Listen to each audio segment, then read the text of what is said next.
Hello students, welcome to AKS. Today we will look into the current affairs of polity in the first week of August. Let us look into this editorial stating that Minorities Panel draws its remit. What is the context?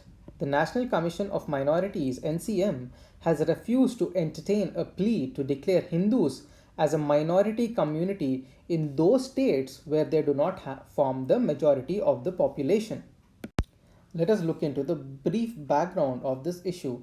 The National Commission for Minority has provided a detailed reply to a petition filed by Advocate Ashwini Upadhyay to either frame guidelines for the identification of minorities at the state level or use the powers under Section 2C of the National Commission of Minorities Act 1992 to declare Hindus as a minority in states where they do not form the majority of the population.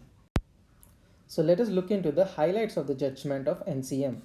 A report of NCM's subcommittee, which was approved and adopted by the National Commission of Minorities, said that the role of Minorities Commission was not to declare new minority communities but to instead work and ensure the progress and development of minorities and protect their religious, cultural, and educational rights.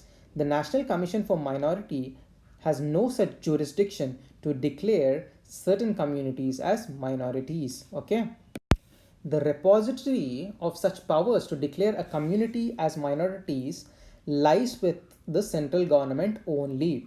The National Commission for Minorities said that the function awarded to it was not to identify a community as minority. The report refers to the Supreme Court's own judgment in the year 1999 in the Bal Patil versus Union of India, which detailed the function of the NCM.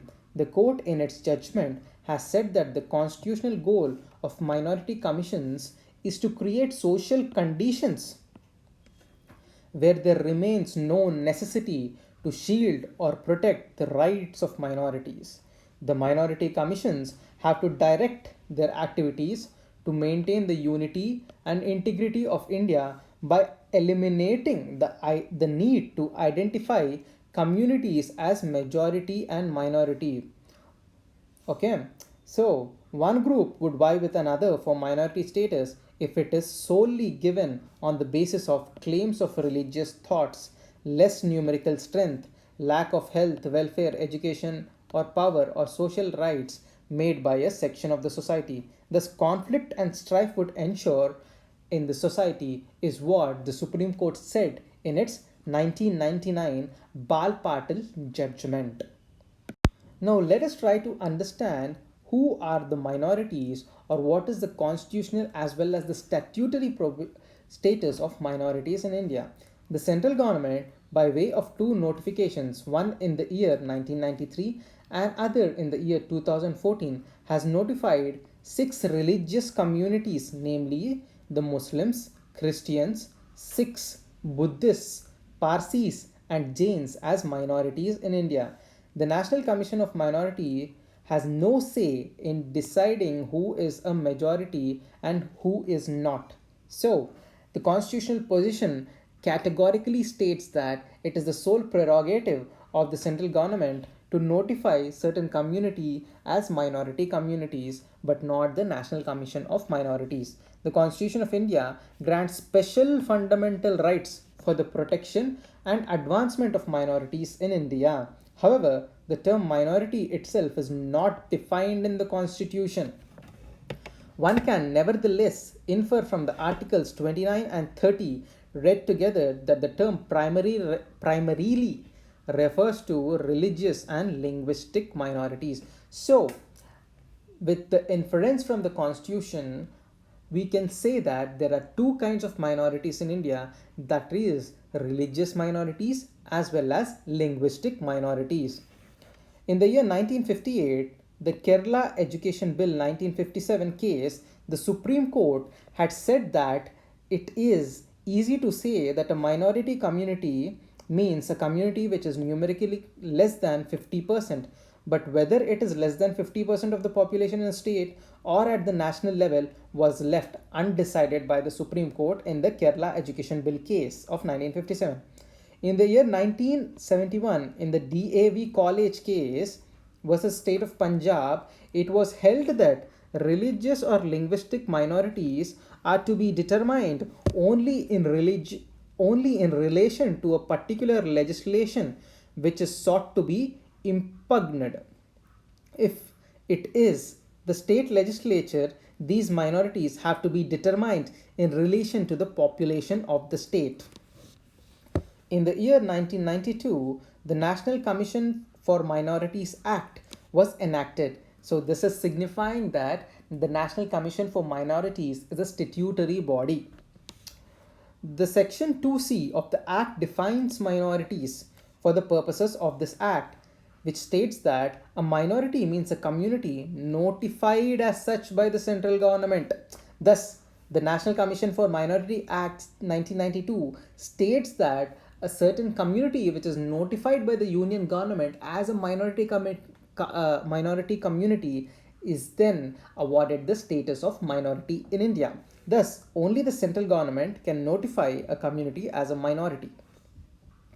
In the 2005 Bal Patil case, differential treatment to linguistic minorities based on language within the state is understandable. But if the same concept for minorities on the basis of religion is encouraged, the whole country, which is already under class and social conflicts due to various divisive forces, will further face division on the basis of religious diversities. These are the observations by the Supreme Court in the Bal Patil case. Also, such claims to the minority status based on religion would increase in the found hope of various sections of the people getting special protections, privileges, and treatments as part of the constitutional guarantees. Thus, encouragement to such vociferous tendencies would be a serious jolt to the secular structure of the constitutional democracy, is what has been observed by the Supreme Court of India. Next, Kashmir parties warn against plan to remove Article 35. So this editorial deals with Article 35A of the Constitution of India. Okay, let us look into the brief introduction. Article 35A is a unique provision of the Constitution of India. It is a part of the Constitution but does not figure in the Bare Act. Thus, it was conceived exclusively for the benefit of the state of Jammu and Kashmir through a presidential order issued in the year 1954. This Article 35A empowers the Jammu and Kashmir state legislature to define the state's permanent residents and their special rights and privileges. So, this Article 35A gives special powers to the state of Jammu and Kashmir Assembly to determine certain citizens as permanent residents of the state. Unlike in other states of India, if you see, all citizens enjoy equal rights across all the states of the country, but some exclusive rights have been given to the state of Jammu and Kashmir regarding the permanent residency. This article was specially devised to save the state subject laws that had already been defined under Maharaja Hari Singh, the erstwhile ruler of the princely state of Jammu and Kashmir. Now let us look into the historical background of this issue. Through the 1927 and 1932 notifications, Maharaja Hari Singh imposed a law defining the state subjects and their rights. The law also regulated migrants to the states. Following independence, the state of Kashmir, Jammu and Kashmir, joined the Union of India through the Instrument of Accession to India signed by Hari Singh in October 1947. After Jammu and Kashmir's accession to India, Sheikh Abdullah, who took over the reins from Hari Singh in the year 1949, negotiated the state's political relationship with New Delhi, which led to providing some special status to the state of Jammu and Kashmir through the formulation of Article 370. However, under the 1952 Delhi Agreement between Sheikh Abdullah and the then Prime Minister of India, Jawaharlal Nehru, several provisions of the Constitution were extended to the state of Jammu and Kashmir through the 1954 presidential order. Article 35A, though not part of the original constitution, was conceived under the 1952 Delhi Agreement entered into by the state of J&K with India. In other words, it's a byproduct of Article 370 of the Indian Constitution.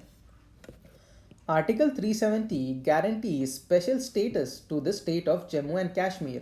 This article states that such of the other provisions of the Constitution of India shall apply in relation to that state subject to such exceptions as the President of India may by order specify. Article 35A is one such exception issued through the presidential order in the year 1954 known as the Constitutional Order number 1948. Thus, Jammu and Kashmir's constitution was framed in the year 1956. It retained Maharaja Hari Singh's definition of permanent residence, that is, all persons born or settled within the state before the year 1911 or after having lawfully acquired immovable property and residency in the state for not less than 10 years prior to the date. Also, all emigrants from Jammu and Kashmir, including those who migrated to Pakistan, are considered state subjects. The descendants of emigrants are considered state subjects for the coming 2 generations. Also, the permanent residence law prohibits non-permanent residents from permanent settlement in the state. That is, the non-permanent residents cannot acquire immovable property, they cannot acquire government jobs, scholarships and other state aid. However, the permanent settlement law was interpreted as discriminatory against women of Jammu and Kashmir as it disqualified them from the state subjects' rights if they married non-permanent residents. Okay. So, in a landmark judgment in the year 2002, the Jammu and Kashmir High Court held that women who married to non-permanent residents will not lose their rights. The children of such women, however, do not have the succession rights. Now, let us look into the effects of Article 35A. What are the possible implications and effects of Article 35A? A most prominent feature of the Constitution of Jammu and Kashmir, as distinguished from the rest of India, is the provision for special treatment of permanent residents. The permanent residents are such persons as declared so by any existing law of the state or by any future law enacted by the legislature of the state. So please note that the sole power rests with the state legislative assembly to recognize as a permanent resident or not of the state of Jammu and Kashmir, but not the Parliament of India.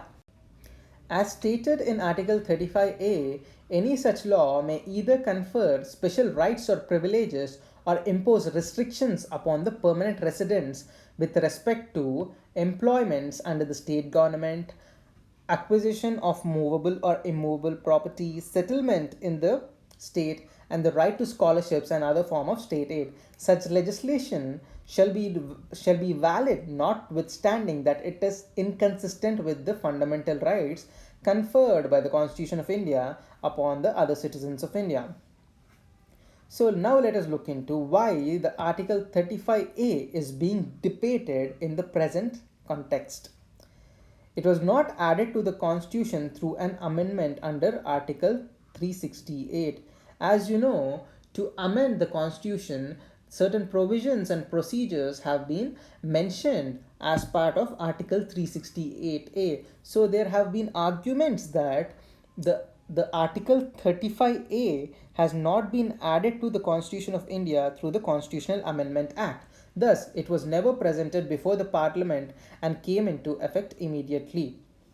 This provision was gender biased and is against Article 14, that is right to equality of the Constitution, as a permanent resident status is denied to the children of Kashmiri women who marries a man from outside J&K apply to the children of a Kashmiri man marrying a woman from outside the state of J&K. So thus you can see the discrimination there.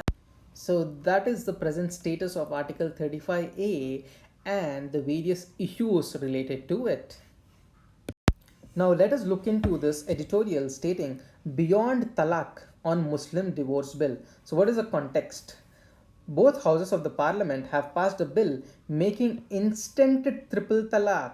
Okay, not all the forms of triple talaq, but only the instant triple talaq as a criminal offense amidst persistent doubts whether it ought to be treated as a crime or just a civil case. The main objective is to give effect to the Supreme Court's 2017 verdict declaring instant triple talaq as illegal. Okay. So, what are the concerns regarding there have been arguments that the triple talaq divorce bill is bound to fail, especially in cases of oral triple talaq divorce given by the husbands when no one other than the couple was present, as discharging the burden of proof will be a Himalayan task for persecution. So, though you are bringing this law, though you are bringing in the law, it will be difficult to prove the crime. Also, the government says that triple talaq is a bailable offense. A bailable offense is one where bail is a right and cannot be denied. Under the triple talaq bill, bail is at the discretion of the judge and thus it is not bailable. Moreover, we have restricted even this judicial discretion by laying down that it can be exercised by the judge only after hearing the wife on whom talaq has been pronounced.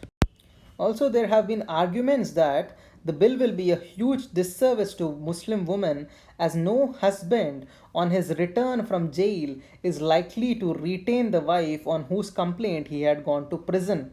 This will lead to further animosity between the Muslim man and woman and thus leading to a point of no reconciliation.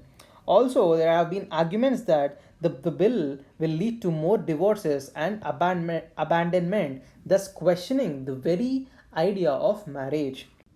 Also, it has been argued that for a punishment to be just, it should have only that degree of severity which is sufficient to deter the others from indulging in this crime.